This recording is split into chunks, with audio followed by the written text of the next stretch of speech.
Hi అండి. ఈరోజు ఒక కథ. ఇక కథలోకి వెళితే, తిరుపతిలో మంచి పేరు ప్రఖ్యాతలు ఉన్న కాలేజ్లో నేను ఇంజనీరింగ్ సెకండ్ ఇయర్ చదువుతున్నాను. నా పేరు రామకృష్ణ. అందరూ నన్ను రామ్ అని పిలుస్తారు. రామ్ అని పిలుస్తారని రాముడు అనుకోకండి. ఒట్టి అల్లరి కృష్ణుడిని. కానీ గోపికల వెంట తిరగని వెరైటీ కృష్ణుడిని. నాకు ఫ్రెండ్స్, ఇల్లు, కాలేజ్ ఇదే ప్రపంచం. నా ప్రపంచం చాలా చిన్నది. అందులో అందరికీ నేనంటే చాలా ఇష్టం. నా పరిచయం అయిపోయింది. మరి నా జీవితంలోకి రాబోయే వ్యక్తి ఎవరో చూద్దాం రండి. టైం ఉదయం 11 అవుతుంది. క్లాస్ బోర్ కొట్టి క్యాంటీన్ వైపు నా స్నేహితులతో కలిసి నడుస్తున్నాను. మాకు కొంచెం దూరంలో బెంచ్ మీద ఒక అమ్మాయి కూర్చొని ఏడుస్తుంది. ఆ బెంచ్ చెట్టుకి పక్కగా ఉండడం వలన తను ఎవరో మాకు కనిపించడం లేదు. నా ఫ్రెండ్స్కి చెప్తే వాళ్ళు రామని చెప్పి క్యాంటీన్కి వెళ్ళిపోయారు. మనది కొంచెం జాలిగుండలేండి. ఒక్కటే కూర్చొని బాధపడుతుందని నేను ఆ బెంచ్ వైపుగా నడుస్తూ వెళ్ళాను. దగ్గరగా వెళ్తున్నా కొద్దీ ఆ అమ్మాయి ఏడుపు ఇంకా గట్టిగా వినిపిస్తోంది. నేను బెంచ్కి ఇవతలి పక్క నుంచొని ఎవరు అని అడిగాను. అటు నుంచి సమాధానం లేదు. మళ్ళీ గట్టిగా అరచినట్టుగా అడిగాను. ఆ అమ్మాయి నా వైపు తిరిగి చూసింది. ఎంతసేపటి నుండి ఏడుస్తుందో తెలియదు కానీ ఏడ్చి ఏడ్చి తన కళ్ళు ఎర్రగా ఉన్నాయి. కన్నీళ్లలో నాని ఆ ముఖం ఉబ్బిగా అయిపోయింది. అలా ఏడుస్తున్న ఆ అమ్మాయిని చూసి నాకు గుండెల్లో ఏదో గుచ్చుకున్నట్టు తెలియని బాధ మొదలయ్యింది. గట్టిగా అరుస్తున్న నా నోరు మూగబోయి నోట మాట రావడం లేదు. తనని అలా చూడగానే నా మనసుకి ఏదో తెలియని బాధగా ఉంది. సిగ్గుపడి ఎరుపెక్కిన చెక్కిలి చూడాలి అనుకునే నాకు బాధతో ఎరుపెక్కిన తన చెక్కిళ్ళు చూడాల్సి వస్తుంది అనుకోలేదు. నాకు గుండెల్లో గుండు సూది పెట్టి గుచ్చినట్టుగా ఉంది. తన పేరు అనురాధ. స్కూల్ డేస్ నుంచి నా క్రష్. కానీ ఎప్పుడు తనకి ఆ విషయం చెప్పలేదు.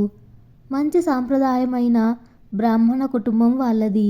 స్కూల్ డేస్లో అందరికీ నేను ఫేవరెట్ స్టూడెంట్. కానీ ఈ పాప క్లాస్ ఫస్ట్ అయినా తనని ఎవ్వరూ పట్టించుకోకుండా నాతోనే ఉండేవాళ్ళు అని తనకి నేను నచ్చేవాడిని కాదు. ఇంటర్ కాలేజ్లో కూడా ఇద్దరం ఒకటే కాలేజ్ కానీ వేరే సెక్షన్స్. అప్పటి వరకు ఈ పాప గురించి నాకు పెద్దగా ఏమీ తెలియదు. హై ప్రొఫైల్ అండ్ హై క్లాస్గా ఉండేది. మనలాంటి వాళ్ళని అస్సలు పట్టించుకోదు. అందరితో క్లోజ్గా ఉంటుంది. నాతో మాత్రం మాట్లాడదు. అన్నీ తెలుసు నాకు. ఎవరు ఏమి చెప్పొద్దు అనుకునే రకం. ఇంట్లో వాళ్ళు చెప్పిన మాటలు వినకుండా వాళ్ళకి కూడా దూరంగా తనకి నచ్చినట్టుగా ఉండాలి అనుకునే అదో రకం మెంటాలిటీ. ఇంజనీరింగ్ కూడా ఒకటే కాలేజ్, వేరు వేరు గ్రూప్స్. ఇంజనీరింగ్ కాలేజ్లో మురళి అనే అబ్బాయిని ఇష్టపడుతుందని తెలిసింది. ఆ విషయం తెలిసినప్పుడు చాలా బాధగా అనిపించింది. నేను ఉండాల్సిన ప్లేస్లో వాడు ఉన్నాడని. ఎప్పుడు నేను తనకి దగ్గరవ్వాలి అనుకున్నా ఏదో ఒకటి జరుగుతుంది. అంటే ప్రపోజ్ కాదు, మాట్లాడాలని అనుకున్నప్పుడు అన్నమాట. తను నా నుంచి ముఖం తిప్పుకొని మళ్ళీ ఏడుస్తూనే ఉంది. నేను ధైర్యం చేసి తన పక్కన కూర్చున్నాను. నా వైపు తిరిగి చూసి కన్నీళ్లు తుడుచుకుంది. చాలాసేపు ఏమీ మాట్లాడకుండా సైలెంట్గా కూర్చుంది. అక్కడ ఎంత సైలెంట్గా ఉంది అంటే వీచే గాలి తప్ప ఏమీ వినిపించడం లేదు. ఆ నిశ్శబ్దాన్ని భరించలేక నేను ఏమి జరిగింది అని అడిగేలోపు తను నాకు దగ్గరగా వచ్చి నా గుండెల మీద తల వాల్చి మళ్ళీ ఏడుస్తోంది. నాకు ఒక్కసారిగా గుండె ఆగినంత పని అయింది. నా గుండె వేగంగా కొట్టుకోవడం మొదలుపెట్టింది. చల్లగా గాలి వీస్తున్నా నాకు చెమటలు పట్టేస్తున్నాయి. అంత దగ్గరగా ఉన్నందుకు సంతోషించాలో ఏడుస్తున్నందుకు బాధపడాలో తెలియడం లేదు. తన కన్నీళ్లు నా షర్ట్ని తడిపేస్తుంటే చెమటకి మరో పక్క తడిచి ముద్దవుతున్నా. అలా మమ్మల్ని ఎవరైనా చూస్తే తప్పుగా అనుకుంటారని మెల్లగా తనని దూరం జరిపి కన్నీళ్లు తుడిచి ఏమైందని అడిగాను. మురళి నన్ను మోసం చేశాడు. మాకు బ్రేకప్ అయ్యింది అని ఏడుపు కంట్రోల్ చేసుకుంటూ చెప్తుంటే తండ్రి ముందు వెక్కిళ్ళు పెట్టి ఏడుస్తున్న పసిపాపలా కనిపిస్తోంది.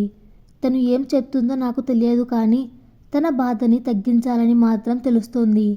ఏమి చేస్తే తగ్గుతుంది, ఎలా తగ్గించాలనే ఆలోచనలు నన్ను ఇబ్బంది పెట్టేస్తున్నాయి. నేను నా ఆలోచనల నుండి బయటికి రావడానికి మనసులో మినీ సైజ్ యుద్ధమే చేశాను.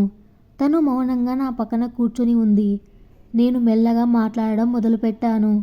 కానీ తను మౌనంగానే ఉంది. తను నా గురించి ఏమనుకుంటుందోనని అస్సలు అర్థం కావడం లేదు.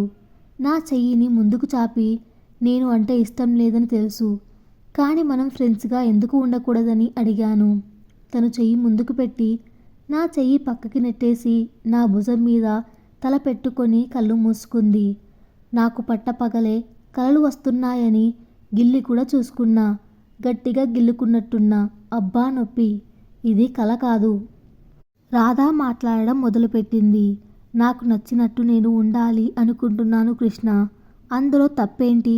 అబ్బాయిలతో మాట్లాడితే తప్పుడు దాన్ని అయిపోతానా చెప్పు? ఫ్రెండ్స్తో మాట్లాడినా తప్పే.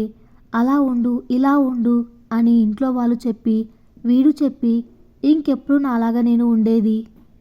నా ఫ్రెండ్స్ కూడా వాడినే సపోర్ట్ చేస్తున్నారు. నాకు వాడు వద్దు.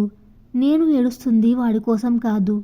నన్ను ఎవరూ అర్థం చేసుకోవడం లేదని చెప్పి అక్కడి నుండి లేచి వెళ్ళిపోయింది. నాకు గాల్లో తేలుతున్నట్టుగా ఉంది. తను నడిచి వెళ్ళిపోతుంటే అలాగే చూస్తూ ఉండిపోయాను. తను చాలా కొద్ది రోజుల్లోనే నాకు దగ్గర అయ్యింది. అంటే ఫ్రెండ్గా. వాళ్ళ ఫ్రెండ్స్ని కూడా దూరం పెట్టేసింది. రోజు మేము వెళ్ళే బస్లోనే మాతో పాటు వచ్చేలాగా చేశాను. మా ఫ్రెండ్స్కి తను మొదట్లో నచ్చలేదు, కానీ నా మీద ఇష్టం వలన తనకి దగ్గర అయ్యారు. మాట్లాడడమే కష్టం అనుకునే ఆ అమ్మాయి రోజు నా పక్కన సీట్లో కూర్చొని జర్నీ చేస్తుంటే చెప్పడానికి మాటలు చాలడం లేదు. ఎక్కువగా చెప్పేస్తున్నా కదా.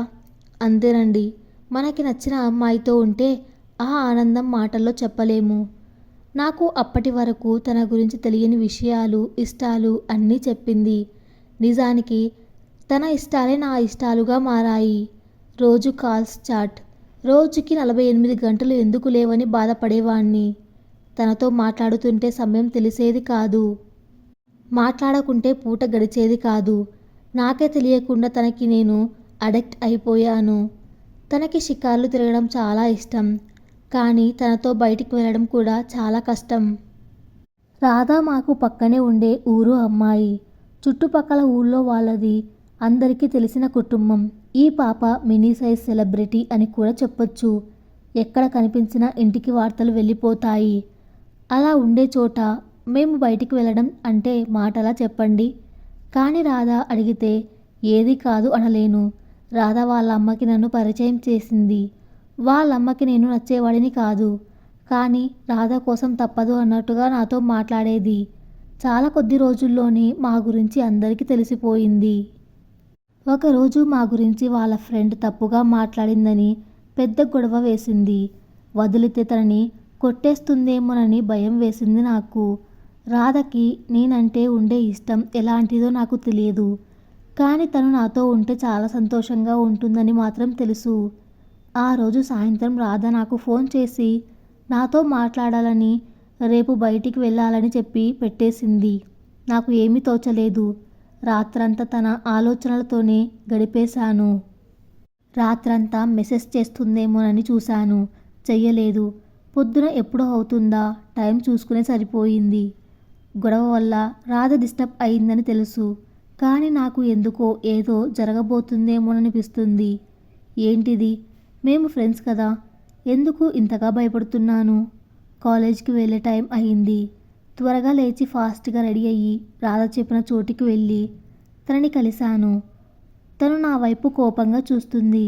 నాకు టెన్షన్ ఇంకా ఎక్కువ అవుతోంది. వెళ్ళి తన ముందు సైలెంట్గా నిల్చున్నాను. నాకు ఎదురుగా వచ్చి నిల్చుని వెంటనే చిన్న చిరునవ్వు నవ్వి నన్ను కౌగిలించుకుంది. నా మనసుకు చాలా హాయిగా ఉంది, కానీ కోపంగా రమ్మని చెప్పి ఇలా ఎందుకు చేస్తుందో తెలియక ఆలోచిస్తున్నాను. తను నన్ను వదలకుండా అలానే పట్టుకొని ఇలా చెప్తుంది. ఎప్పుడు వచ్చావురా నా లైఫ్లోకి? లైఫ్ మొత్తం నువ్వే కనిపిస్తున్నావు. లైఫ్ లాంగ్ నాతో ఇలానే ఉండమని తల పైకి ఎత్తి నా కళ్ళలోకి చూస్తూ అడిగింది. నాకు ఇప్పుడు ప్రపోజ్ చేసిందా ఇది? ఒక్క నిమిషం గుండె ఆగినంత పని అయ్యింది. ఉంటావా లేదా చెప్పు అని అడుగుతోంది.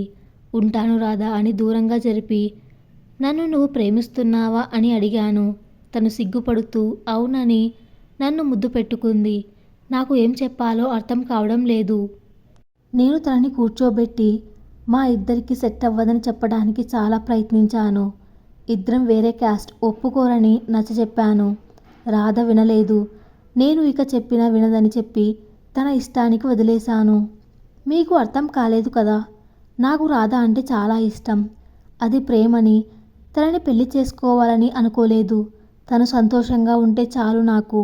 నేను ఉంటే రాధ సంతోషంగా ఉంటుంది. అందుకే తన ఇష్టాన్ని కాదు అనలేకపోతున్నాను. ఆ రోజు నుంచి తను నాకు ఇంకా దగ్గర అయ్యింది. అలా మేము చాలా నెలలు ఆనందంగా గడిపేశాము. రాధ నన్ను చాలా బాగా చూసుకునేది. నన్ను ఎవరు ఏమన్నా ఇక వాళ్ళ పని అంతే. ఇద్దరం కలిసి ఫ్యూచర్ ప్లాన్స్ చాలానే వేసుకున్నాం. ఒకరోజు వాళ్ళమ్మకి మా గురించి తెలిసిపోయింది. వాళ్ళమ్మతో కూడా గొడవ వేసి నాతోనే ఉండింది. నా రాధ కాదు, నా ప్రాణం. నన్ను వదిలి వెళ్లకుండా నాతోనే ఉంది. రాధ మీద ప్రేమ రోజు రోజుకి పెరుగుతూ వస్తోంది. తను లేకుండా నేను ఉండలేను అనేలాగా అయిపోయాను. ఆదివారం కూడా కాలేజ్ ఉంటే బాగుండేదేమో అనిపించేది. ఇలా ఉన్న మా జీవితంలోకి మురళీగాడు వచ్చాడు. అనురాధ ముందు ప్రేమించినవాడు. ఇన్ని రోజులు ఏమయ్యాడో తెలియదు. సడన్గా ఒకరోజు వచ్చి నా ముందు తన మీద చెయ్యి ఎత్తాడు. నాకు ఒళ్ళు మండింది. వాడికి నాకు చిన్న ఫైట్ కూడా జరిగింది. అప్పుడు వాడు నన్ను చూసి ఒక వెక్కిలి నవ్వు నవ్వి నిన్ను వదలను అంటూ అక్కడి నుండి వెళ్ళిపోయాడు. నాకు అప్పుడు అర్థం కాలేదు వాడి నవ్వుకి అర్థం. చాలా కొద్ది రోజుల్లోనే మా మధ్య గొడవలు మొదలయ్యాయి. రోజుకొక గొడవ వేస్తూ నాకు దూరంగా ఉండడానికి ప్రయత్నిస్తుంది. కారణం అడిగితే చెప్పదు. రోజుకో హగ్గుతో మొదలై ముద్దుతో ముగిసే మా రోజులు ఏడుపులు గొడవలతో ముగిసే రోజులకి వచ్చాయి. నేను తనని ఏమనలేక అన్నీ ఓర్చుకుంటూ వచ్చాను. రేపటికి తనతో స్నేహాన్ని మొదలుపెట్టి సంవత్సరం అవుతుంది. మా ప్రేమ గురించి మా అమ్మకి తప్ప ఎవ్వరికీ తెలియదు. ఆ రోజు ఫ్రెండ్స్కి చెప్పి గ్రాండ్గా సెలబ్రేట్ చేసుకోవాలనుకున్నాను. కానీ ఆ పరిస్థితుల్లో లేము. రాధ నాతో మాట్లాడి వారం రోజులు అవుతోంది. యానివర్సరీ రోజు. రాధ ఫోన్ చేసి నాతో మాట్లాడాలని కలవమని చెప్పింది. నాకు ప్రపోజ్ చేసే రోజులాగే చేస్తుందనుకున్నాను. మా యానివర్సరీ గుర్తుంచుకొని మాట్లాడడానికి పిలుస్తుందని తన కోసం రింగ్ కొని తీసుకొని బైక్లో తన దగ్గరికి వెళ్ళాను. రాధకి సర్ప్రైజ్ ఇవ్వాలని ముందుగా ఫ్రెండ్స్కి కేక్ రెడీ చేయమని చెప్పాను. ఎప్పుడు కలిసే ప్లేస్లో నా కోసం ఎదురు చూస్తుంది నా రాధ. తనని చూసి చాలా రోజులు అయింది. నేరుగా వెళ్ళి తనని హగ్ చేసుకొని చిన్న పిల్లాడిలా ఏడ్చేశాను. తనలో ఎలాంటి చలనం లేదు. తనని వదిలి ఎదురుగా మోకాళ్ళ మీద కూర్చొని రింగ్ బయటకి తీయబోతున్నాను. వెంటనే ఎవరు నన్ను వెనక నుంచి కాలితో తన్నినట్టుగా అనిపించింది. ముందుకు పడి నేను పైకి లేచి చూస్తే మురళి ఉన్నాడు అక్కడ. వాడు రాధకి దగ్గరగా వెళ్ళబోతున్నాడు. రాధని ఏమైనా చేస్తాడేమోనని కోపంగా వాడి మీదకి వెళ్ళబోతుంటే రాధ నన్ను చెంప మీద లాగిపెట్టి కొట్టింది. రాధ కొట్టిన దానికంటే వాడిని కొట్టబోతుంటే ఆపినందుకు నా కళ్ళల్లో నీళ్లు తిరిగాయి. ఎప్పుడు ఒక్క మాట కూడా అనని రాధ వాడి ముందు కొట్టడంతో షాక్లో నిలబడి చూస్తున్నాను. రాధ ఏడుస్తూ నా కళ్ళలోకి చూస్తూ, నువ్వు నన్ను మోసం చేశావు, కావాలని ట్రాప్ చేశావని నాకు తెలిసిపోయింది. నేను నిన్ను ప్రేమించడం లేదు, మురళినే ప్రేమిస్తున్నాను. మా ఇద్దరిని ఇలా వదిలేసి వెళ్ళిపో ఇక్కడి నుంచి అని నన్ను వెనక్కి నెట్టేసి మురళి చేయి పట్టుకొని అక్కడి నుండి వెళ్ళిపోయి మొదటిసారి కాలేజీలో చూశాను తను ఏడవటం. మళ్ళీ ఇప్పుడు చూశాను. నా మీద నాకు కోపం వస్తుంది. తను అడిగితే ప్రేమించిన వాడిని తన కోసం తనని వదిలేయాలని అనుకున్నాను. ఎక్కడ ఉన్నా సంతోషంగా ఉంటే చాలు అనుకున్నాను. మా ప్రేమ గురించి అందరికీ చెప్పాలి అనుకున్నాను. కానీ మా బ్రేకప్ గురించి కాలేజ్ మొత్తం తెలిసింది. నేను రాధని ట్రాప్ చేశానని అందరూ నమ్మారు. అలాంటి పరిస్థితుల్లో నా స్నేహితులు మాత్రం నన్ను వదల్లేదు. రాధకి నిజం చెప్పాలి అని ప్రయత్నించారు. కానీ రాధ వినలేదు. తనకి దూరంగా ఉండాలని నిర్ణయించుకున్నాను. కానీ నా మనసు పలికే మౌనరాగాన్ని తను అర్థం చేసుకోలేదనే బాధ అంత త్వరగా పోతుందా? ఎన్నో నిద్రలేని రాత్రులు గడిపాను. సరిగ్గా తినేవాడిని కాదు. చాలాసార్లు సూసైడ్ చేసుకోవాలని ప్రయత్నించాను. భూమి మీద చేయాల్సిన పనులు ఇంకా ఉన్నట్టున్నాయి. ఎప్పుడు ప్రయత్నించినా ఫలించలేదు. రోజులు ఎలా గడుస్తున్నాయో కూడా తెలియలేదు. ఎగ్జామ్స్లో ఫెయిల్ అయ్యాను. ప్రేమలో ఓడిపోయాను. జీవితంలో కూడా అన్నీ కోల్పోయినట్టుంది నాకు. ఆరోగ్యం కూడా దెబ్బతినింది. కొన్ని రోజులు హాస్పిటల్ బెడ్ మీదనే ఉన్నాను. మా నాన్న నా దగ్గరకు వచ్చి కూర్చున్నారు. ఆయన నాతో ఒక్క మాట చెప్పి నా నుదుటి మీద చెయ్యి వేసి ప్రేమగా తడిమి అక్కడి నుండి వెళ్ళిపోయారు. నా కళ్ళల్లో నీళ్లు అప్పటికే నా చెంపలు తాకాయి. అలా ఎంతసేపు ఆలోచనల్లో ఉన్నానో, ఎప్పుడు నిద్రపోయానో తెలియదు. మరుసటి రోజు ఇంటికి తీసుకెళ్లారు. కాలేజీకి సెలవులు ఇచ్చారు. ఇంట్లో ఉండలేను, ఎక్కడికి అయినా వెళ్తానని చెప్పాను. అమ్మ దానికి ఒప్పుకోలేదు. నాన్నకి చెప్పి ఒప్పించాను. నాన్నకి మా ప్రేమ విషయం అమ్మ చెప్పినట్టున్నారు. అందుకే నేను ఇలా ఉన్నానని బాధపడ్డారు. నా చెయ్యి పట్టుకొని నేను ఉన్నాను, ఎంత ఖర్చైనా నిన్ను వదులుకోను అని చెప్పి అక్కడి నుండి వెళ్ళిపోయారు. అప్పుడే నిర్ణయించుకున్నాను, నా కోసం కాదు, మా వాళ్ళ కోసమైనా ఉండాలని. నేను బెంగళూరులో ఉన్న మా అక్క బావ దగ్గరికి వెళ్ళడానికి నాన్నే అమ్మని ఒప్పించారు. బెంగళూరులో అడుగు పెట్టగానే కొంచెం బస్ కింద పడబోయాను. అంటే ఈసారి తప్పు నాది కాదు. ఎవరో అమ్మాయి రోడ్డు పైన చూడకుండా వెళ్తుంది. తనని పక్కకి లాగబోయి నేను పడబోయాను. కానీ ఎవరో నా చెయ్యి పట్టుకొని పక్కకి లాగేశారు. థ్యాంక్స్ చెప్పడానికి తిరిగేలోపు మనిషి మాయం అయిపోయింది. అమ్మాయి అని అంత కరెక్ట్గా ఎందుకు చెప్తున్నాను అంటే, ఆ అమ్మాయి బ్రేస్ నా వాచికి తగులుకొని ఉంది. అమ్మాయి ఎవరో కానీ బ్రేస్ గోల్డ్ అనుకుంటా. నన్ను బాగా తిట్టుకుంటూ ఉంటుంది. చాలాసేపు ఆమె వస్తుందని ఎదురు చూశాను, రాలేదు. బ్రేస్ మీద జే అనే లెటర్ రాసి ఉంది. మా బావ పార్కింగ్లో నా కోసం వెయిట్ చేస్తున్నారు. ఆ అమ్మాయి కనిపిస్తే ఇవ్వొచ్చులే అని అక్కడి నుండి వెళ్ళిపోయాను. ఊర్లో విషయాలు ఇక్కడ ఎవరికీ తెలియదు. అక్క, బావ, వాళ్ళ పాప మిన్నీతో రోజులు ఎలా గడుస్తున్నాయో తెలియకుండా గడుస్తున్నాయి. అలా వారం రోజులు గడిచిపోయాయి. ఒకరోజు ఇంటికి దగ్గరగా ఉండే పార్క్కి మిన్నీని తీసుకొని వెళ్ళాను. ఆడుతూ పాడుతూ సరదాగా అల్లరి చేస్తున్న తనతో ఉంటే సమయం తెలీదు నాకు. రాత్రి 8 వరకు ఆడుతూనే ఉంది. మాకు కొంచెం దూరంలో ఒక అమ్మాయి గట్టిగా అరుస్తూ మాట్లాడడం వినిపిస్తోంది. వాళ్ళ మధ్య మాటలు ఇలా ఉన్నాయి. నువ్వు నా కోసం ఎంత ఖర్చు పెట్టావో చెప్పు, వడ్డీతో సహా ఇస్తాను అని అమ్మాయి చెప్పింది. అబ్బాయి, నేను ఖర్చు పెట్టింది నీ అందం కోసం, దాన్ని ఇవ్వమని అడుగుతున్నాడు. అమ్మాయి లాగిపెట్టి కొట్టింది. పార్క్ పబ్లిక్ ప్లేస్ కదా, అమ్మాయి కొట్టినా అబ్బాయినే కదా అంటారు. అందరూ అమ్మాయికి సపోర్ట్ ఇచ్చారు. నేను గమ్మున విని ఊరుకున్నాను. అమ్మాయిల విషయంలో ప్రేమికుల మధ్యలో వేలు పెట్టకూడదని తెలిసొచ్చింది నాకు. 15 రోజులు గడిచాయి. మిన్నీకి కూడా హాలిడేస్. రోజు నా చుట్టూ మామ మామ అంటూ ముద్దుగా పిలుస్తూ తిరుగుతూనే ఉంటుంది. క్షణం కూడా నన్ను వదిలిపెట్టదు. రోజులాగానే డిన్నర్ కంప్లీట్ చేసి వచ్చి పడుకున్నాను. ఎందుకో తెలియదు, అస్సలు నిద్ర రావడం లేదు. చాలాసేపు బెడ్ మీద దొర్లుతున్నాను. కొంచెం సేపు బయట గాలి పీల్చుకుందామని వెళ్ళాను. టైం 11:30 అవుతోంది. రోడ్డు మీద ఎవ్వరూ లేరు. నేను హెడ్ ఫోన్స్ పెట్టుకొని పాటలు వింటూ నడుస్తున్నాను. వెనక నుంచి ఎవరో వచ్చి నాకు డాష్ ఇచ్చారు. నేను తిరిగేసరికి తను పడిపోతుంది. ఇక్కడ కూడా అమ్మాయేనండి. వీళ్ళు నన్ను వదిలేలాగా లేరుగా. అమ్మాయి పడకుండా బ్యాలెన్స్ చేస్తూ నడుము కింద చెయ్యి వేసి పట్టుకున్నాను. White colour T-shirt, black colour 3x4 pant వేసుకొని లూజ్ హెయిర్తో చాలా అందంగా ఉంది. నన్ను తగిలి పడిపోతుంది అనుకుంటే రామ్ అని పిలుస్తూ మెల్లగా కళ్ళు మూసుకుంది. అప్పుడు వరకు తెలియలేదు, పాప ఫుల్గా తాగేసి ఉంది. ఆ మత్తుకే కళ్ళు మూతలు పడ్డాయి. తన డ్రెస్ మొత్తం బీర్ కంపు అని ఎందుకు అంటున్నాను అంటే, నేను తాగను. ఆ వాసన కూడా నాకు నచ్చదు. వాసన రాగానే నాకు కడుపులో తిప్పుతుంది. వదిలేద్దాం అనుకునే టైంకి 4 అబ్బాయిలు మాకు చుట్టూ వచ్చి నిల్చున్నారు. అమ్మాయిని వదిలి వెళ్ళిపోమని నన్ను బెదిరించారు.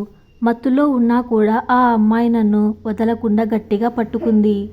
తను అలా పట్టుకొని ఉంటే నాలో ఏదో తెలియని అలజడిగా ఉంది. కానీ అలా తప్ప తాగి ఇబ్బందిలో ఉందని కోపంగా కూడా ఉంది. అక్కడే తనని వదిలేస్తే ప్రమాదం అనిపిస్తోంది. ఆ 4 తప్పించి తనని మా అక్క వాళ్ళు ఉండే వీధికి తీసుకొని వచ్చాను. ఆ అమ్మాయి ఫోన్ మోగుతుంది. పాకెట్లో ఫోన్ ఉందని మోగే వరకు నాకు తెలియదు. ఇంట్లో వాళ్ళు అయ్యుంటారని వెంటనే కాల్ అటెంప్ట్ చేసి జరిగింది చెప్పాను. అవతల కూడా ఒక అమ్మాయి బెస్టీ అని సేవ్ చేసింది నంబర్. నన్ను నోటికొచ్చినట్టు తిట్టేసింది. నేను హెల్ప్ చేయాలి అనుకుంటే నన్నే తిట్టేసింది. నాకు కోపం వచ్చి అమ్మాయిని అక్కడే వదిలేసి వెళ్తానని చెప్పాను. అప్పుడు మూతపడింది ఆ అమ్మాయి నోరు. ఎక్కడ ఉన్నారని అడిగింది. నేను ఊరికి కొత్త, ఈ అమ్మాయిని నేను తీసుకొని వెళ్ళలేనని చెప్పాను. లైవ్ లొకేషన్ పెట్టమంది, పెట్టాను. తను అదే చోట ఉండేదని చెప్పి అడ్రస్ చెప్పింది. వెంటనే వీడియో కాల్ చేసింది. ఒక భుజం మీద ఈ తాగుబోతు రాక్షసి. మళ్ళీ వీడియో కాల్ ఆ రాక్షసితో అనుకొని ఫోన్ అటెంప్ట్ చేశాను. తను నన్ను చూసి, రామ్ నువ్వా? నేను ఎవరో అనుకొని భయపడ్డాను. మీ ఇంటి ఎదురు బిల్డింగ్లో 3rd ఫ్లోర్లో ఉండేది. నాకు డ్యూటీకి టైం అవుతుంది. తను జాగ్రత్త అని కాల్ కట్ చేసింది. అసలు ఎవరు ఈ అమ్మాయి? నాకు ఇలా తగులుకుంది ఏంటి? రామ్ అని పేరు పెట్టి మరీ పిలుస్తోంది. నేను చూసుకోవాలా ఈ అమ్మాయిని? ఏదో తెలిసిన వ్యక్తికి చెప్పినట్టుగా చెప్తుంది అనుకొని అక్కడే నిల్చొని ఆలోచనల్లో పడ్డాను.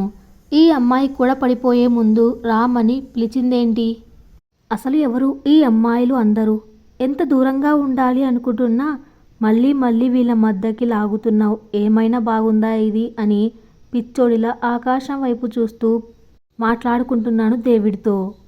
బిల్డింగ్ వరకు అయితే ఎలాగో తీసుకొని వచ్చాను, కానీ 3rd ఫ్లోర్కి ఎలా తీసుకెళ్ళాలి? ఈ టైంలో ఎవరు చూసినా నా పని అంతే. దేవుడా, ఏంటి నాకు ఈ శిక్ష అనుకుంటూ అమ్మాయిని 2 చేతులతో ఎత్తుకొని తీసుకెళ్లాను. మెట్లు ఎక్కుతున్నప్పుడు గాలికి తన జుట్టు నా మొహానికి తాకుతుంటే ఏదో తెలియని అలజడి కలుగుతోంది. కానీ ఎందుకో ఈ అమ్మాయి బాగా కావాల్సిన వ్యక్తిలా అనిపిస్తున్నా నాకు కొంచెం కూడా నచ్చడం లేదు.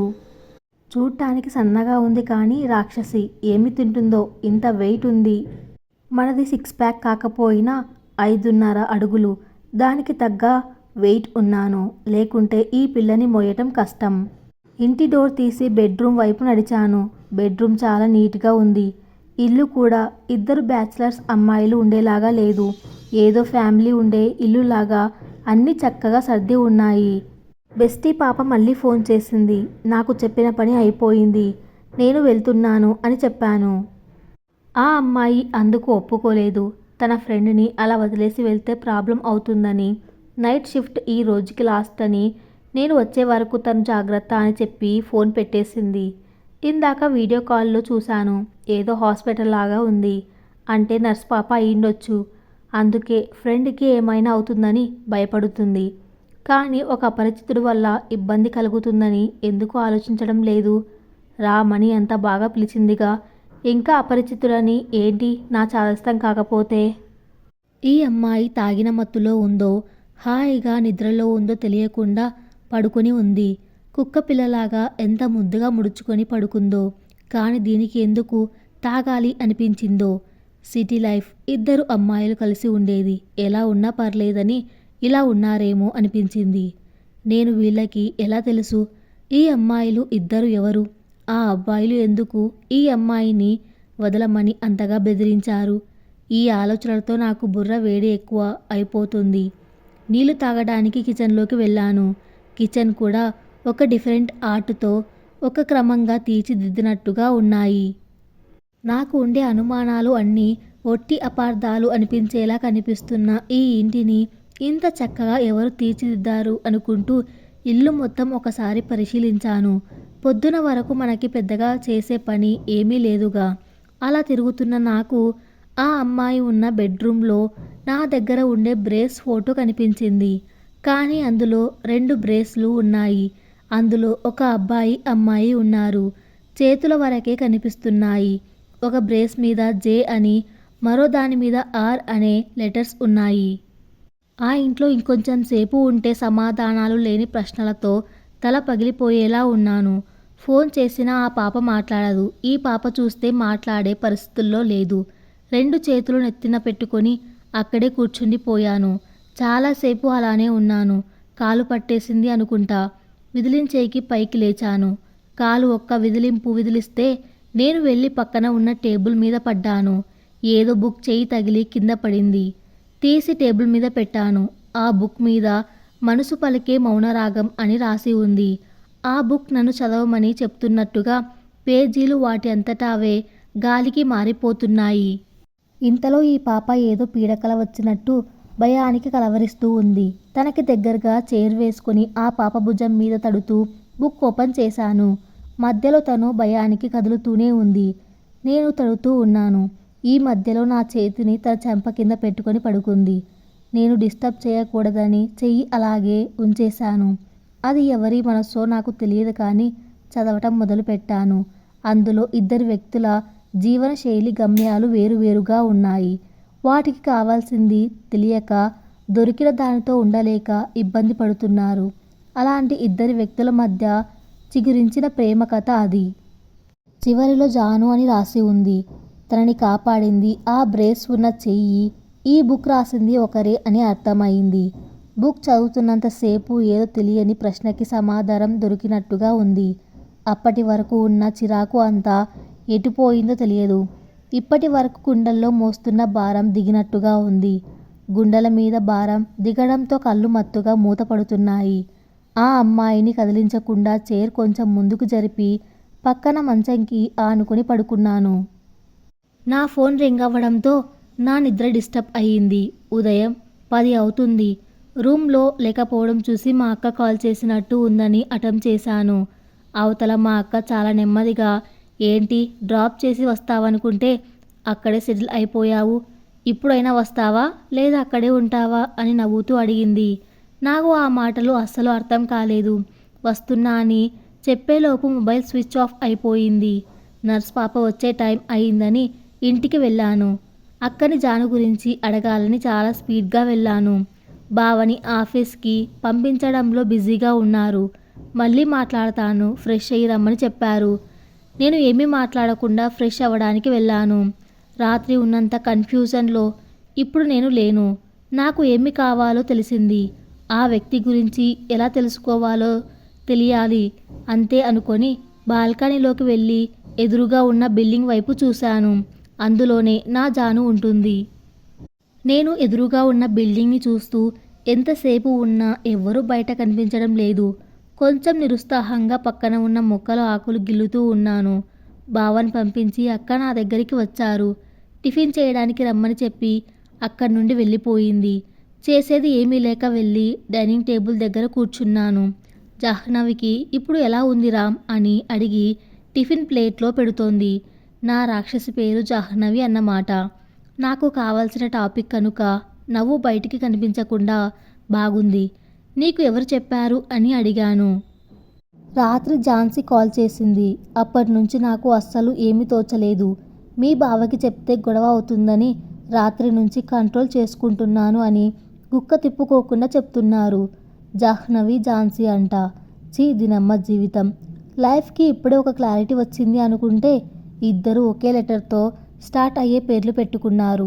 ఇందులో జాను ఎవరు ఎలా తెలుసుకోవటం? బాగా ఆలోచించి మాట్లాడాలి. అక్కకి అనుమానం రాకూడదు. నర్స్ పాప నీకు ఎలా తెలుసు? నన్ను చూడగానే ఏదో తెలిసిన వ్యక్తిలాగా మాట్లాడింది అని అడిగాను. ఝాన్సీ జాహ్నవి ఇద్దరు మంచి అమ్మాయిలు. నాకు మిన్నీకి మంచి ఫ్రెండ్స్ కూడా. ఎక్కువగా మన ఇంట్లోనే ఉండేవాళ్ళు. కొన్ని రోజుల నుండి ఒక విధవ వల్ల ఇద్దరు డిస్టర్బ్ అయ్యి రావడం లేదు. నిన్ను చాలాసార్లు ఫొటోస్లో మిన్నీ వీడియో కాల్లో మాట్లాడుతున్నప్పుడు చూశారు. అలా నిన్ను గుర్తుపట్టి ఝాన్సీ నాకు కాల్ చేసింది. అమ్మయ్య, ఒక విషయం తెలిసింది.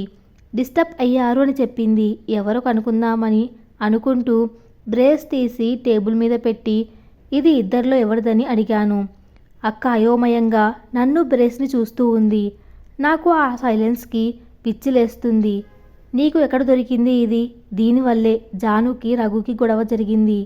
ఇది పోవడమే మంచిది అయ్యింది. అలాంటి వాడితో కలిసి ఉండకపోవడమే మంచిదని చెప్పింది. తను నన్ను బస్ కింద పడబోతుంటే కాపాడింది. అప్పుడే నా వాచ్కి తగులుకుంది. ఆ అమ్మాయిని నేను చూడలేదు. ఇప్పుడు ఇది ఇద్దరిలో ఎవరికి ఇవ్వాలి అని అసలు విషయం అడిగాను. ఎవ్వరికి ఇవ్వాల్సిన అవసరం లేదు. దీన్ని బయట ఎక్కడైనా పడి వాళ్ళకి బ్రేకప్ అయిపోయింది అని చాలా సింపుల్గా చెప్పింది. బ్రేకప్ అయిపోయింది అని అంత సింపుల్గా చెప్తున్నావు ఏంటి అక్క నువ్వు? ఇలాంటి విషయాల గురించి అలా ఎలా ఆలోచిస్తున్నావు అని కొంచెం విసుగ్గా అన్నాను. అక్క నా తల మీద ప్రేమగా నిమిరి అందులో తప్పు ఏముంది? మనది అయితే ఎన్ని ఇబ్బందులు వచ్చినా మనతోనే ఉంటుంది. మనది కానిది ఎంత బంధించినా మనతో ఉండదు. రాధా లాంటి వాళ్ళు కూడా అంతే అని చెప్పింది. అక్కకి నా గురించి తెలిసి ఎప్పుడూ బయటపడలేదు. ఇప్పుడు కూడా నన్ను బాధ పెట్టకూడదని నాకు అర్థమయ్యేలా చెప్తున్నారు. ఇస్తే మళ్ళీ కలుస్తారు కదా అని అమాయకంగా అడిగాను. లేదు రామ్, ఆ రఘు మంచివాడు కాదు. పోయిన వారం పార్కులో జానుతో తప్పుగా ప్రవర్తించాడు అట. మీ బావ తనని సొంత చెల్లిలాగా చూస్తాడు. అప్పుడే పోలీస్ కంప్లైంట్ ఇస్తానని పెద్ద గొడవ చేశారు అని చెప్పి అక్క అక్కడి నుండి మిన్నీకి టిఫిన్ తినిపించేకి వెళ్ళిపోయారు. హో, నన్ను కాపాడింది, ఆ రోజు వాడిని కొట్టింది నా జాను అన్నమాట. నా జాను అని ఎందుకు అంటున్నానో మీకు మళ్ళీ చెప్తాను. నాకు జానుని చూడాలి అనిపిస్తుంది, మాట్లాడాలి అనిపిస్తుంది. రాక్షసి స్టోరీ రాసింది కానీ క్లైమాక్స్ రాయలేదు. హీరోయిన్ హీరో కలిశారో లేదో తన స్టోరీలో రాయలేదు. కానీ అంత ప్రశాంతంగా నిద్రపోవడానికి కారణం ఆ జాను హీరోయిన్తో చెప్పించిన మాటలు. హీరోయిన్ హీరో సూసైడ్ చేసుకోబోతుంటే ప్రపోజ్ చేస్తుంది. దానికి హీరో లవ్ ఫెయిల్యూర్ అది ఇదని చెప్తాడు. వారం రోజులు నాతో ఉండు, అప్పటికి చనిపోవాలి అనిపిస్తే నేను నీకు సహాయం చేస్తానని చెప్తుంది. వారం రోజుల్లో వాళ్ళ మధ్య చిగురించిన ప్రేమ తను రాసిన మనసు పలికే మౌనరాగం. నాకు అక్క చెప్పిన మాటలు ఇప్పుడిప్పుడే అర్థమవుతున్నాయి. రాత మీద క్రష్ని ప్రేమ అనుకుని భ్రమపడ్డాను. తను నా రాతలో ఉంది కానీ నా జీవితంలో లేదు. ఈ జాను ఎవరో తెలియదు కానీ తన రాతలు నా జీవితానికి కొత్త గమ్యాన్ని చూపిస్తున్నాయి. ఆ రోజు పార్క్లో నేను జాను మాటలు విన్నాను. ప్రేమ అంటే నీ ముందు బట్టలు విప్పి చూపించేది కాదు. నీ ఒంటి మీద బట్టలు కూడా నిలవలేని పరిస్థితుల్లో నీతో ఉండమని చెప్పింది. ఈ జాను ఎవరో నాకు తెలియదు. తన స్టోరీ చదివాక నాకు మొదటిసారిగా తను ఎవరో తెలుసుకోవాలి అనిపించింది. ఇప్పుడు అక్క చెప్పిన మాటలు విన్న తర్వాత ఆ అమ్మాయి చేయి పట్టుకొని నడవాలి అనిపిస్తుంది. తన స్టోరీలో తను అనుభవించిన బాధ, కోరుకుంటున్న ప్రేమ రెండు నాకు కనిపించాయి. ఒక విధంగా జాను అనుభవిస్తున్న బాధకి నేను కారణమే. నన్ను కాపాడబోయి ఇలా అంతా జరిగిపోయింది. తను అనుభవిస్తున్న బాధని దూరం చేయగలనో లేదో నాకు తెలియదు కానీ నా వల్ల బాధ కలగకుండా చూసుకుంటానని నా మనసులో నేనే మాట్లాడుకుంటున్నాను. ఈ సంఘర్షణలో సమయం తెలియలేదు. సాయంత్రం 4 అయ్యింది. అక్కడి వాతావరణం వేసవికాలం కూడా వానాకాలంలాగా మబ్బులుగా ఉంది. జానుని కలిసి జరిగింది చెప్పాలని వాళ్ళ ఇంటికి వెళ్ళాను. ఇంట్లో ఎవ్వరూ లేరు. కింద ఫ్లోర్ వాళ్ళని అడిగితే జాను అప్పుడే పక్కన ఉండే పార్క్కి వెళ్ళిందని చెప్పారు. నేను పరుగులాంటి నడకతో తాను ఎవరో ఇప్పుడైనా తెలుస్తుందని వెళ్ళాను. నేను పార్కులోకి వెళ్ళాను కానీ జాను ఎక్కడ కనిపించలేదు. ఇప్పుడు అయినా నా జాను ఎవరో తెలుస్తుందని ఆశగా వచ్చాను. నేను ఉన్న చోటుకి పక్కన ఒక చెట్టు, దాని కింద బెంచ్, దానికి పక్కన ఒక అమ్మాయి అబ్బాయి నిల్చొని ఉన్నారు. వాళ్ళ మాటలు నాకు బాగా వినిపిస్తున్నాయి. ఆ అమ్మాయి అబ్బాయి షర్ట్ కాలర్ పట్టుకొని మాట్లాడుతుంది. నీకు కోపం ఉండేది నా మీద, నన్ను ఏమైనా చేయాలి కానీ ఏం తప్పు చెయ్యని అమ్మాయి మీద చూపిస్తే నేను సైలెంట్గా ఉండను. తనకి ఎవరు లేరు అనుకుంటున్నావా అని మాట్లాడుతుంది. ఆ గొంతు విని నాకు ప్రాణం లేచి వచ్చింది. కానీ రాత్రి తాగిన పాప తప్పు లేకపోయినా ఎన్ని తిట్టుకున్నానో చాలా బాధగా ఉంది. అప్పటికీ నా మనసు చెప్తుంది. కానీ నేను కూడా కళ్ళతో చూసిన దాన్ని నమ్మి అపార్థం చేసుకున్నాను. ఇలా ఎలా ఆలోచించాను నేను అనుకుంటూ అక్కడే ఆగిపోయాను. ఆ అబ్బాయి రఘు అనుకుంటా. ఆ అమ్మాయి మీదకి వస్తూ వాయిస్ పెంచి ఏం చేస్తావు, ఏం చేయగలవు నువ్వు అని మాట్లాడుతున్నాడు. నేను వెంటనే ఇద్దరికి మధ్యలో వెళ్ళి నిలబడ్డాను. బ్రేస్ తీసి వాడి చేతిలో పెట్టాను. నీ గిఫ్ట్ కోసమే కదా టార్చర్ చేస్తున్నావు, ఇక్కడి నుంచి దొబ్బేయమని చెప్పాను. ఏంట్రా హీరో బిల్డప్ ఇచ్చి ఆ పిల్లని తగులుకోవాలి అనుకుంటున్నావా అని చెయ్యి ఎత్తాడు. ఆ చేతిని మధ్యలో ఆపి నేను తన వైపు చూసి ఇప్పుడు వీణ్ణి కొడితే నువ్వు ఏమైనా ఫీల్ అవుతావా అని అడిగాను. వీడికంత సీన్ లేదు. అమ్మాయి అంటే అందం, కోరిక తీర్చుకోవడం అనుకునే వాడి గురించి నేను బాధపడను అని చేతులు కట్టుకుని నిల్చుంది. నేను హీరో ఏంట్రా, పక్కా విలన్ నా కొడుకుని. ఈ పిల్ల ఏంట్రా అమ్మాయి అనాలి, ఆ అమ్మాయి నాది. నేను మధ్యలో రావటం ఏంటి, నువ్వే మా మధ్యలో వచ్చావు. మేము పుట్టిందే ఒకరి కోసం ఒకరం, అలాంటి అమ్మాయి మీద నీ పెత్తనమేంటి బే అని వాడి డొక్కాలో గుద్దాను. వాడు కడుపు మీద చెయ్యి పెట్టి నేను రావడం ఏంట్రా అని నొప్పితో కూడిన స్వరంతో అడిగాడు. నేను ఒక్క నిమిషం కళ్ళు మూసుకొని తెరిచాను. అవును రఘు, జాను నన్ను ప్రేమించింది. ఆ విషయం నాకు చెప్పేటప్పటికి నేను రాధతో ఉన్నాను. మా ఇద్దరి మధ్యలో తాను రాకూడదు అనుకొని బెంగళూరుకు వచ్చేసింది. అప్పుడే నువ్వు కలిసినట్టున్నావు. నన్ను మర్చిపోవడానికి నీకు ఓకే చెప్పింది. దేవుడు చాలా మంచోడు. ఎవరిని ఎవరితో కలపాలో తెలుసు. అందుకేనేమో నన్ను సేవ్ చేయబోయి బ్రేస్ పోగొట్టుకుంది. నీ నుంచి దూరం చేసి నాతో కలపడానికి రాత్రి ఆ అమ్మాయి నాకు కనిపించేలా చేశాడని చెప్తుంటే వాడు మధ్యలో నేను ఇవన్నీ నమ్మను అని గట్టిగా అరిచాడు. సరే, మీ పరిచయంలో ఒక్కసారి అయినా జాను నిన్ను డేట్కి తీసుకెళ్ళమని అడిగిందా అన్నాను. లేదు. అయితే ఏంటి అంటూ కనుబొమ్మలు ముదపెడుతూ అడిగాడు. ఇంకా తెలియలేదా? తన మనసులో నేను ఉన్నానని వాడికి అర్థమైనట్టుంది. అక్కడి నుండి వెళ్ళిపోయాడు. జాను షాక్లో ఉంది. ఇదంతా నాకు ఎలా తెలుసు అనుకుంటుందేమో. కొంచెం ఫ్లాష్ బ్యాక్కి వెళ్దాం. జాను మా కాలేజీ అమ్మాయి. ఆ విషయం అక్క చెప్పారు. ఇక్కడికి ఎందుకు వచ్చిందని తన స్టోరీ నాకు చెప్పింది. తన స్టోరీలో హీరో హీరోయిన్ పేర్లు కూడా మావే పెట్టింది. కొంచెం అనుమానం వచ్చింది. అక్క ఒకటే కాలేజ్ అని చెప్పడంతో క్లారిటీ వచ్చింది. నాకు అప్పుడే తెలిసింది జాను నా కోసం పడిన బాధ. కానీ నాకు ఇందులో జాను ఎవరో తెలుసుకొని స్నేహం చేసి తర్వాత నా ప్రేమ గురించి చెప్పాలి అనుకున్నాను. కానీ రఘు వల్ల రాత్రి జరిగిన లాంటి సంఘటన మళ్ళీ జరగకూడదని చెప్పాల్సి వచ్చింది. నా జాను అని ఎందుకు అన్నానో మీకు ఇప్పుడు అర్థమైంది అనుకుంటాను. జాను వైపు తిరిగి ఒక తింగని నవ్వు నవ్వాను. తను అయోమయంగా చూస్తూ ఏం మాట్లాడుతున్నావు రామ్ అని అడిగింది. నేను రాత్రి జరిగింది అంతా చెప్పాను. పక్కన ఉన్న గులాబీ మొక్క నుండి పువ్వుని తీసి ఆ అమ్మాయి ముందు నిల్చున్నాను. ఆలస్యంగా తెలుసుకున్నందుకు క్షమించు. ఇక ఎప్పటికీ నీ చెయ్యి వదలనని చెప్పాను. ఆ అమ్మాయికి అప్పటి వరకు ఉన్న కన్ఫ్యూజన్ పోయి పక్కన బెంచ్లో కూలబడి మరీ నవ్వుతుంది. నేను ఏమీ అర్థం కాక చూస్తున్నాను. జాను అన్నాను. ఝాన్సీ నా పేరు. మరి రఘుతో అలా ఎందుకు మాట్లాడారు? పార్కులో రఘును కొట్టాను. అందుకే వాడి ఫ్రెండ్స్ జానుకి మందు తాగించి బలవంతం చేయబోయారు. నువ్వు ఆ టైంకి అక్కడ ఉన్నావు కాబట్టి సరిపోయింది. లేకుంటే నా వల్ల నా జానుకి లేదు. నేను ఉండగా జానుకి ఏమీ కాదు. కానివ్వను. మనసులో అనుకుంటున్నాను అనుకొని బయటికి అనేశాను.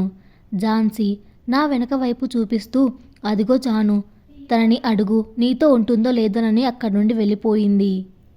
జాను ఈ పాప కాదా? అరే, ఎమోషన్ వేస్ట్ అయిపోయిందే. జాను నా వైపు ఒక్కో అడుగు వేస్తూ వచ్చింది. తన ముఖంలో ఎలాంటి ఎక్స్ప్రెషన్ లేదు. ఇప్పటికీ తెలిసిందా నా మనసు పలికే మౌనరాగం అంటూ వచ్చి నా గుండెల మీద వాలిపోయింది. నాకు గుండెల్లో ఉన్న బాధ అంతా పోయింది. నాకు అప్పుడు అర్థమైంది. రాత్రి ఈ అమ్మాయి నాకు దగ్గరగా ఉంటే అలజడి ఎందుకు కలిగిందో. కోపంగా ఉండడానికి కారణం కూడా అప్పుడే తెలిసింది. అసలు విషయం చెప్పకుండా ఇన్ని రోజులు బాధని అనుభవించింది కదా నా అందాల రాక్షసి. మా ఇద్దరికీ ఇది సెకండ్ లైఫ్. నా నుంచి జానుని, జాను నుంచి రామ్ని ఎవ్వరూ వేరు చేయలేరు. 3 సంవత్సరాల తర్వాత నేను లైఫ్లో సెటిల్ అయ్యాను. మా ఇంట్లో మా బావ మాట్లాడి జానుతో పెళ్లికి ఒప్పించారు. విచిత్రం ఏమిటంటే రాధాకి రఘుకి మాకంటే ముందే పెళ్లి జరిగింది. ఈరోజు మా పెళ్లి జరగబోతుంది. రాధాకి రఘుకి విడాకులు వాయిదా కూడా ఈ రోజేనని ఝాన్సీ అక్క చెప్తే తెలిసింది. మొదట్లో చెప్పానుగా, ప్రతి ఒక్కరికి జీవితం రెండవ అవకాశం ఇస్తుందని. మనం ఎలా ఉపయోగించుకుంటామో అదే మన భవిష్యత్తుని నిర్ణయిస్తుంది. జాను నా చాయిస్ కాదు, నా జీవితం. నేను ఇప్పటి వరకు జానుకి ఐ లవ్ యూ అని చెప్పలేదు. జాను అనుకొని ఝాన్సీకి ప్రపోజ్ చేసినా నా జాను నన్ను అర్థం చేసుకుంది. ఇది మా ఈ స్టోరీ. ఈ ఎపిసోడ్ ఈ స్టోరీకి ఎండింగ్ అవ్వచ్చు, కానీ మా ఇద్దరి జీవితాలు ఈ రోజు నుంచి ప్రారంభం అవుతున్నాయి. ఇద్దరు హ్యాపీ లైఫ్ స్టార్ట్ చేయాలని మనస్ఫూర్తిగా కోరుకుందాం. శుభం.